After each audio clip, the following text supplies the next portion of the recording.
One evening, as Mama Nnenna sat by the stream, she noticed a ripple in the water. The voice of Nnenna echoed from the depths. "Your son is bound to my daughter now. He made his choice, and there is no turning back." Mama Nnenna, desperate, cried out, "Is there nothing I can do to save him? I will give anything to have my son back." Nnenna remained silent for a moment before replying, "There is a way, but the price is great. You must bring me the golden leaf from the sacred Obidike tree deep in the forest. Only then will your son be free." Mama Nnenna's heart leapt with hope. She was willing to do anything to save her son. But the journey to the Obidike tree was dangerous, and no one had ever returned from it. Mama Nnenna knew the journey to the Obidike tree would be perilous, but her love for her son gave her the strength to face the challenge.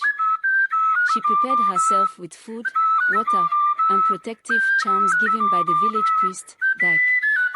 Dike, as he handed her the charms, said, "The path to the Obidike tree is full of danger. You must avoid the creatures that guard it, and trust in the gods to guide you." Mama Nnenna nodded, her heart heavy with both fear and determination.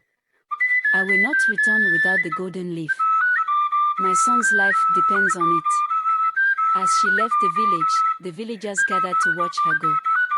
Some whispered prayers for her safe return, while others shook their heads, doubting whether she would survive the journey. The path to the Obidike tree lay deep within the Ibeno forest, a place shrouded in mystery and fear. The trees were tall and twisted, and the air was thick with mist. Strange sounds echoed through the forest, the cries of unseen creatures hidden in the shadows. Mama Nnenna walked cautiously, her heart pounding with each step. She clutched the charms that hung around her neck, whispering prayers to the gods. As she ventured deeper, she encountered strange animals with glowing eyes, and the trees seemed to whisper her name. But she pressed on, her thoughts focused only on her son. After hours of walking, Mama Nnenna finally reached a clearing where the sacred Obidike tree stood. Its golden leaves shimmered in the pale light of the forest, casting a magical glow over the clearing. But the tree was not unguarded. Surrounding it were three fierce creatures, half human, half beast, with sharp claws and fiery eyes. They were the Ajokas, the protectors of the sacred tree.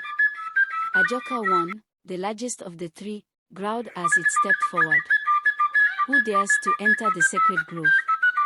Mama Nnenna, trembling but brave, stepped forward. "I am Nnenna, mother of Obidike. I seek the golden leaf to save my son from the spirit of the stream." Ajoka 2 hissed, its eyes narrowing. "The golden leaf is not for humans. You must prove yourself worthy." The Ajokas demanded that Mama Nnenna complete 3 trials to prove her worthiness. Each trial would test her courage, wisdom, and love for her son. The first trial was a test of courage. The Ajokas summoned a deep chasm that appeared before her, and she was told to walk across a narrow bridge made of vines. The bridge swayed dangerously over the chasm, and the sound of rushing water could be heard far below.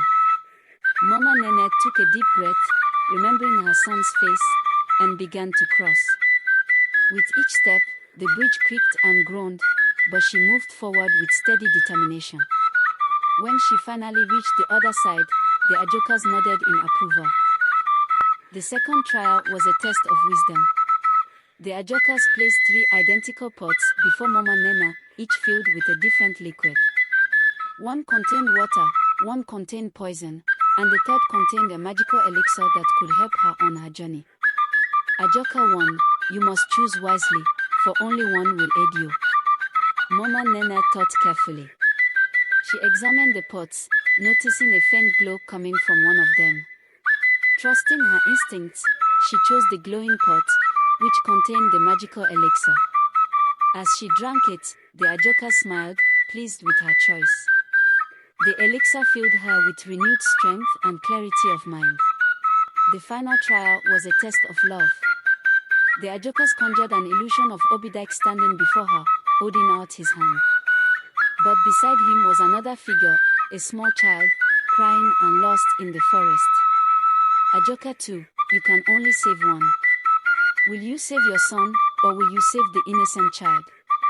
Mama Nnenna's heart ached as she looked at the child. Her love for Obidike was strong, but she could not leave the child behind. She stepped forward and scooped up the child in her arms, whispering, "I will not abandon you." As soon as she made her decision, the illusion faded, and the Ajokas bowed to her. "You have proven your worth. The golden leaf is yours."